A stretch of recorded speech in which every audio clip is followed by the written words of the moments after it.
Bien, entonces continuamos con lo que es modulación en amplitud. ¿Ya?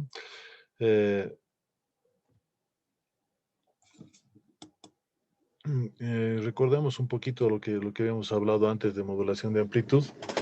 Nosotros en una señal tipo sinusoidal nos vamos a tener, por ejemplo, A, que sería la amplitud, por seno de 2πf, que sería la frecuencia, por t, que sería el tiempo, más f o phi, que sería la fase, ¿no? Entonces, según Fourier, como habíamos visto en el primer capítulo en este tramo, nosotros podíamos trabajar con cualquier tipo de señal que maneje directamente ese tipo de aspecto, ¿no? Es decir, cualquier señal que nosotros podemos hacer puede terminar siendo una señal del tipo sinusoidal en una sumatoria de ellas, ¿no? Entonces, en ese sentido, tendríamos lo que es la modulación en amplitud, cambiando lo que sería la primera variable, que sería justamente la amplitud, ¿no? Hemos visto que la modulación de amplitud analógica se hace directamente por lo que es la multiplicación de la señal de información, que sería la modulante, por la señal que va a llevar la información, que sería la portadora, ¿no? Entonces, recordando esto, nosotros podríamos decir entonces que hay varios tipos de modulación y de modulación en lo que es la amplitud, ¿no? Ya habíamos visto algo en MATLAB la anterior semana, ¿no? Y recordemos que es el tipo de modulación de amplitud, una modulación del tipo lineal. Por ejemplo, no, es del tipo exponencial en modulación FM, ¿no? A diferencia de la que estamos viendo ahorita. Y bueno, podemos transmitir también información digital por la parte de amplitud, ¿no? Entonces, recordando un poquito lo que sería la banda base, que sería la señal de baja frecuencia, y la portadora es una señal de mayor frecuencia, ¿no? Esto recordando que podríamos hacer, según lo que es la parte matemática, cualquiera de las dos, ¿no?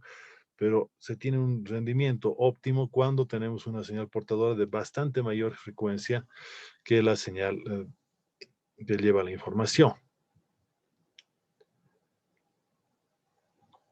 Entonces, directamente, la amplitud de la portadora de alta frecuencia va a ser modificada de forma proporcional a lo que sería la señal que lleva la información, ¿no? Entonces vamos a tener una variación de amplitud y justamente de ahí se tiene el nombre de modulación de amplitud, ¿no? Si tomamos en cuenta, por ejemplo, una información genérica que sería f de t, y podríamos hablar coseno de omega por t, ¿no? Donde omega sería la frecuencia central, ¿no? Entonces la onda modulada va a ser simplemente la multiplicación de ambas, ¿no? La función de información por la función de la portadora, ¿no? Genéricamente sería A por la portadora, ¿no? Entonces, ahora, ¿qué pasaba con el espectro de la señal? Habíamos chequeado también en la anterior clase, que lo que va a hacer es directamente esta señal, por ejemplo, la señal que lleva la información, y digamos que este sería su espectro en frecuencia. Y si hablamos directamente de un coseno, aquí tendríamos que se replica en ambos lados esta misma señal de información. O sea, el espectro lo vamos a llevar a lo que serían las bandas, ¿no? Esto entonces estaríamos hablando, cuando llevamos a ambos lados, de una señal en doble banda, ¿no? Entonces desplaza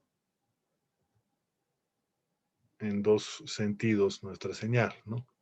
Ahora, ¿cómo nosotros recuperamos? Pues simplemente lo que hacemos es ponerle un filtro, ¿no? Matemáticamente hablando, directamente nosotros haríamos una multiplicación otra vez por la misma señal portadora, y nosotros tendríamos que sería, por ejemplo, el coseno cuadrado del ángulo. Vamos a tener que es un medio de 1 más 2, el coseno del doble ángulo. Y si tomamos en cuenta ello, nosotros vamos a tener que tendríamos la señal original más la misma señal original multiplicada por esto. Entonces, si nosotros filtramos esta parte de acá y eliminamos, vamos a tener la misma función al final, ¿no?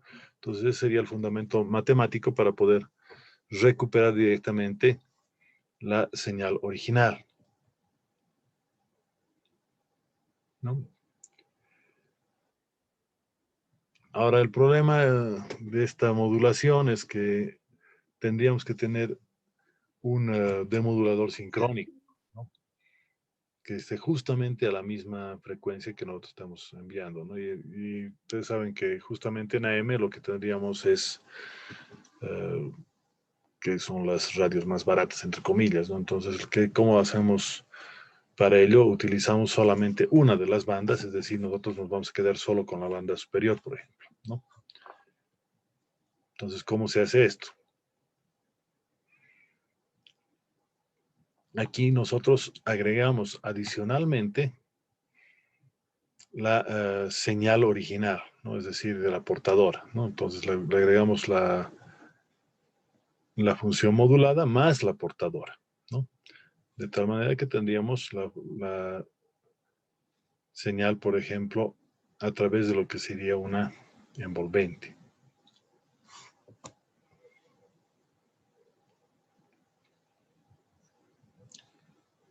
Entonces, no solo tendríamos la portadora, sino además de la portadora modulada, la estaríamos aumentando lo que sería la señal de la portadora. O sea, ustedes pueden observar aquí, este vector de acá, que nos está representando en frecuencia a la portadora como tal.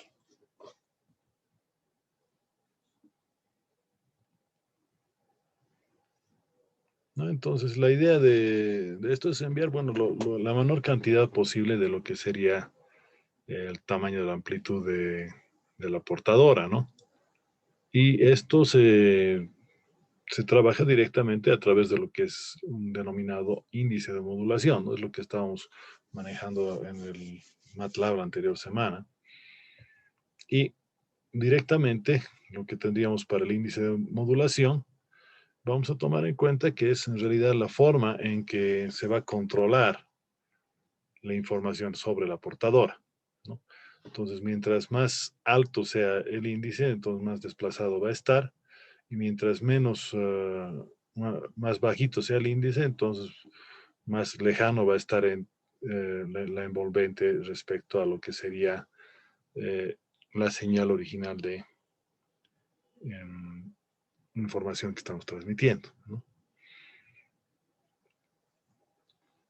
Obviamente, un índice mayor que 1 ya va a implicar pérdida de información en lo que se está transmitiendo.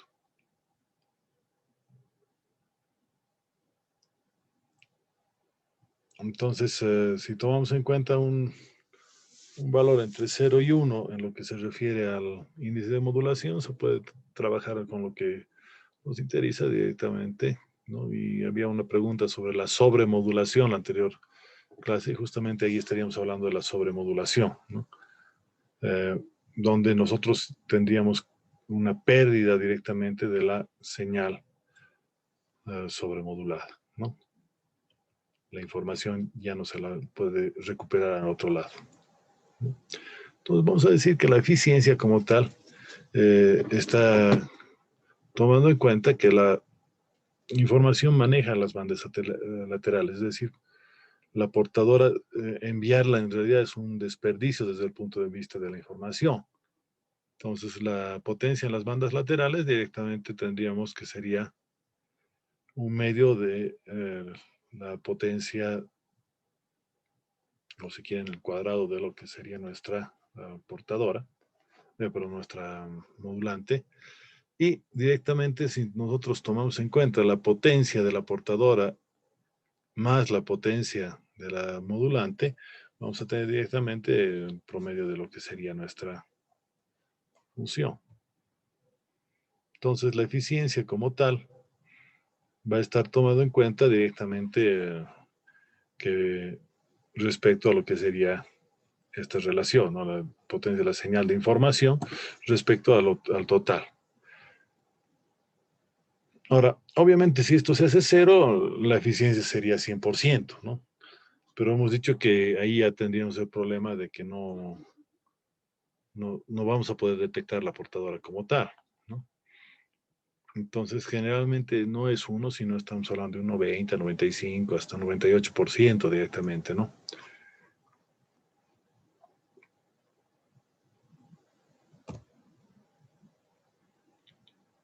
Ahora, si hablamos del índice de modulación, en función de lo mismo, directamente tendríamos entonces que el índice de modulación, por ejemplo, nos va a dar mayor eficiencia, ¿no? Tomando en cuenta, por ejemplo, el aspecto de que a mayor índice de modulación tendríamos menor eficiencia, ¿no? Por ejemplo, si hablamos de 100% de modulación, o sea, un índice igual a 1, la eficiencia como tal se dan cuenta que es apenas el 33%, ¿no? Un tercio.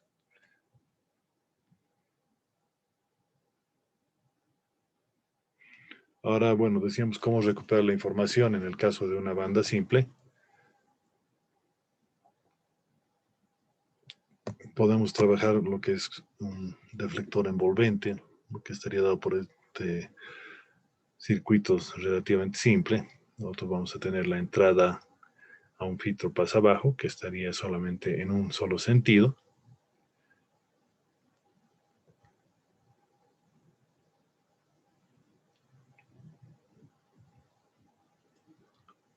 Entonces se puede enviar directamente a una de las bandas y esto emplea la mitad del ancho de banda, ¿no? Entonces, al trabajar solo con una de las bandas, nosotros tendríamos entonces lo que sería una banda lateral única, ¿no? O SSB en inglés, ¿no? Entonces, bueno, se produce primeramente la señal en doble banda y bueno, lo que trabajaríamos es solamente el grado de ello, ¿no?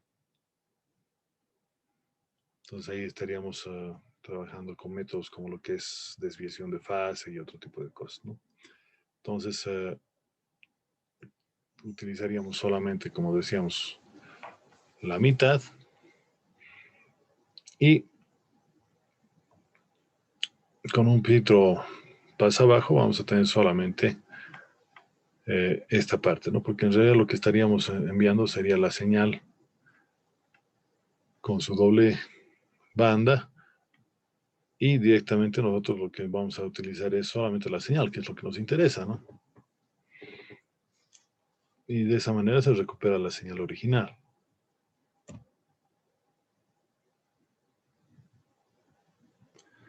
Ahí lo que se llama el receptor super heterodino, ¿no? La señal, en este caso, la señal modulada, lo que va a tener es una conversión de frecuencia, es decir, vamos a trasladar a una posición física llamada frecuencia intermedia y se hace una multiplicación para ello con una señal generada localmente,